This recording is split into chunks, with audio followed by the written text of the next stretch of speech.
दोस्तों नमस्कार। मैं मृत्युंजय आपका स्वागत करता हूं हमारे इस चैनल सटीक परामर्श में। और आज एक न्यूज़ के बारे में हम लोग बात करने वाले हैं कि ऑनलाइन हम लोग सारे लोग शॉपिंग करते हैं और काम करते हैं और प्रोडक्ट्स वगैरह खरीदते हैं। मगर आज लखनऊ में एक बहुत ही बड़ी चीज़ हुई है कि गवर्नमेंट ऑफ इंडिया में बीआईएस में जो काम करते हैं उन लोगों ने, बीआईएस का काम है वैसे बता दूं, ब्यूरो ऑफ इंडियन स्टैंडर्ड, कि आप जो भी प्रोडक्ट खरीदते हैं वो प्रोडक्ट आपकी गुणवत्ता लायक है कि नहीं है, इसका चेक करना या जांच करना।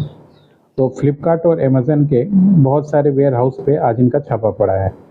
अब छापा पड़ने का कारण क्या है कि उनका कहना है कि अमेज़न और फ्लिपकार्ट जो ऑनलाइन सामान बेच रहे हैं उसमें बहुत सारा ऐसा सामान है जो बीआईएस का जो मानक है, यानी बीआईएस का जो स्टैंडर्ड है उसके अनुसार नहीं है। यानी उनका जो प्रोडक्ट है वो आईएसआई के मैनुअल के अनुसार नहीं है। तो इस वजह से उन्होंने वहाँ पे, गवर्नमेंट ने छापा मारा है और बहुत सारे प्रोडक्ट को वहाँ पे सील किया है। और बहुत सारे वेयर हाउस में अभी भी इंक्वायरी उन लोगों का चल रहा है। तो बहुत बड़ी बड़ी कंपनियों का भी सामान वहाँ पे पकड़ा गया है। कुछ सामान ऐसा दिखा जा रहा है जिसको मान लीजिए डुप्लीकेट है, और कुछ सामान ऐसा है जो मान लीजिए छोटी कंपनियों का है मगर उसमें बीआईएस का जो स्टैंडर्ड है वो नहीं है। अब देखिए, ऑनलाइन सामान बेचने के लिए आजकल हर एक आदमी बेचैन है। मगर ऑनलाइन सामान बेचने के लिए ये नहीं कि मतलब आप कोई भी स्टैंडर्ड का सामान उठा के बेच देंगे, तो भुगतना तो मान लीजिए कस्टमर को पड़ेगा ना। तो इसके लिए गवर्नमेंट का मापदंड है, गवर्नमेंट का क्राइटेरिया है। गवर्नमेंट ने बीआईएस बैठा बना रखा है, गवर्नमेंट ने आईएसआई बना रखा है, ताकि मान लीजिए कोई भी प्रोडक्ट आप बनाते हैं, खिलौना बनाते हैं उसमें भी अगर आपको आईएसआई लगता है, पानी का बोतल बनाते हैं उसमें भी आईएसआई लगता है, फूड प्रोडक्ट बनाते हैं उसमें एफएसएसआई लगता है, ट्रेडमार्क लगता है, बहुत सारी चीज़ें लगती हैं। तो कोई भी प्रोडक्ट, छोटी कंपनियां क्या सोचती हैं कि हमें सिर्फ बनाना है, मैन्युफैक्चरिंग करेंगे और मैन्युफैक्चरिंग करके इन सब झंझटों में हम नहीं जाएंगे, हमारा थोड़ा पैसा बच जाएगा। पैसा बच जाएगा इन द सेंस कि रजिस्ट्रेशन का पैसा बच जाएगा, या बीआईएस का मान लीजिए जो खर्चा आता है, कई प्रोडक्ट का साल का 1 लाख आता है, कई का 1.5 लाख आता है, कई का 75,000 आता है। तो उनको लगता है कि ये पैसा बचा के बहुत कुछ कर लेंगे। मगर होता क्या है, जब आपका ये प्रोडक्ट पकड़ा जाएगा तो इससे ज़्यादा पैसा आपको भरना भी पड़ेगा, और हो सके तो आपका जो प्रोडक्ट आप बनाए हैं मार्केट से वो रिकॉल भी करना पड़ेगा, या फिर आपको भुगतान भी देना पड़ेगा और कंपनी भी बंद करेगा।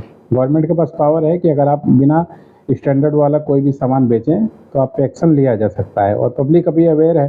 पब्लिक को क्या करना चाहिए, जो भी प्रोडक्ट खरीद रही है और जो भी आईएसआई या बीआईसी के अंडर में आता है, लगभग समझिए मैक्सिमम जो भी सामान है, चाहे खिलौना हो, इलेक्ट्रॉनिक सामान हो, ये जो माइक हम लोग यूज़ कर रहे हैं, मोबाइल जो यूज़ कर रहे हैं, स्टैंड जो यूज़ कर रहे हैं, जितना भी चीज़ है, ये सारा प्रोडक्ट जो है ज़रूर आईएसआई के मैनुअल में आता है और बीआईएस के मैनुअल में आता है। लोग क्या करते हैं, चाइना से मंगाया और मंगा के आप बेच देंगे तुरंत ऑनलाइन, इतना आसान नहीं है। आप चाइना से मंगाने के बाद भी आपको जो है और उसको बीआईएस कराना पड़ेगा, उसको इलेक्ट्रिक डिपार्टमेंट से रजिस्ट्रेशन करवाना पड़ेगा, उसको गवर्नमेंट ऑफ इंडिया से ट्रेडमार्क लेना पड़ेगा, आपको जीएसटी लेना पड़ेगा, एक्सपोर्ट इंपोर्ट कोड लेना पड़ेगा, तब जाके काम होता है।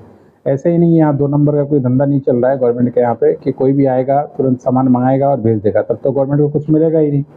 गवर्नमेंट को भी नहीं मिलेगा और आप लोगों को भी खराब सामान मिलेगा। इसलिए आप लोगों ने देखा होगा, बहुत बार आप लोग सामान मंगाते हैं आपका अमेज़न पे, फ्लिपकार्ट पे या ऑनलाइन बहुत सारे वेबसाइट से, तो पता चला उनका सामान का क्वालिटी घटिया होता है। कारण क्या है, आपने चेक नहीं किया, आपने मैनुअल नहीं देखा, या उन कंपनियों ने मैनुअल नहीं देखा कि नहीं इस प्रोडक्ट के लिए बीआईएस ज़रूरी है, इस प्रोडक्ट के लिए आईएसआई ज़रूरी है, उसमें उसका सीएमएल नंबर दिया हुआ है कि नहीं दिया हुआ है। तो जब तक आप इन सब चीज़ों को इग्नोर करते रहेंगे, कंपनियां आपको ठगती रहेंगी। आप भी थोड़ा अवेयर हो जाइए, ग्राहक आप है, किसी भी कंपनी का प्रोडक्ट आप ही पे चलता है, अगर आप खरीदना थोड़ा सा बंद कर दें तो देखिए कंपनी को खुद ही लेना पड़ेगा। कोई भी 2 रुपये सस्ते के चक्कर में सोचता है क्या हेलमेट लेना है, ऐसे ही रास्ते से ले लेते हैं, ठीक है आईएसआई मार्क लिखा तो हुआ है, आप देखिए उसमें नंबर उसका है कि नहीं है, कंपनी जेन्युइन है कि नहीं है। सिर्फ लिख देने से नहीं होता है, उसका वेरिफिकेशन भी होता है, जो आप जाके गवर्नमेंट का वेबसाइट पे, आईएसआई का और बीआईएस के वेबसाइट पे आप जाके कर सकते हैं, देख सकते हैं कितने साल के लिए इशू है, हर एक साल रिन्यूअल होता है। पता चला किसी ने एक बार करवा लिया, उसके बाद भूल ही गया कि उसको रिन्यूअल भी कराना पड़ता है। तो ऐसे में ख़राब प्रोडक्ट जो है लोग आपको बेचेंगे और आप ठगे जाएंगे।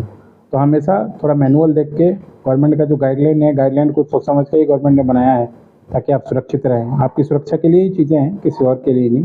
तो इसलिए अगर छोटी कंपनी वाले हैं, बड़ा बनना है, सबको बड़ा बनना होता है, मगर हिसाब से काम कीजिए। ये नहीं कि दूसरों को ठग के बड़ा बाप नहीं बन सकते। प्रोडक्ट बना रहे हैं, ठीक है, जो भी मैनुअल है, स्मॉल स्केल इंडस्ट्री है, अलग मुद्दा है। बड़े लेवल पे जाएंगे, ऑनलाइन लेवल पे जाएंगे आपको रजिस्ट्रेशन लाइसेंस ये सब लेना पड़ेगा, बिना इसके काम नहीं चल सकता। आँख बंद करके धंधा नहीं होता है। थोड़ा थोड़ा रुपये बचाने के चक्कर में आप अपना करियर बर्बाद कर रहे हैं और ग्राहकों का जो इम्प्रेशन है वो भी खराब करते हैं। तो सावधान रहिए, सुरक्षित रहिए, यही हम लोग का आवेदन रहेगा सबसे।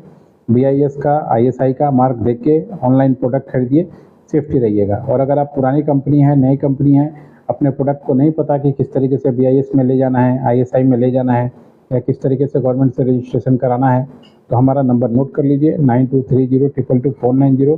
इस पर कॉन्टैक्ट कीजिएगा, बता देंगे। जानकारी लेना है, पेड सिस्टम में जानकारी है, काम करवाना है, डॉक्यूमेंट का सिस्टम चला जाएगा, अमाउंट चला जाएगा कि हाँ इतना पैसा लगता है, फिर मिलिए, काम कीजिए। फ्री का टाइम किसी के पास नहीं है, ना आपके पास है और ना ही हमारे पास है जो कहानी सुनने के लिए। कहानी सुनने का समय नहीं है, पैसा दे के कहानी सुनाइए, सुनेंगे। फ्री में कहानी कोई नहीं सुनने वाला।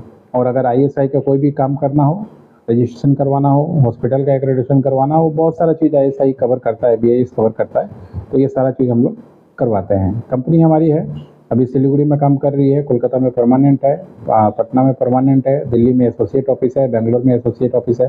तो लगभग हर एक जगह ही अपना काम जो है वो चलता है। आज के लिए इतना ही दोस्तों, नमस्कार।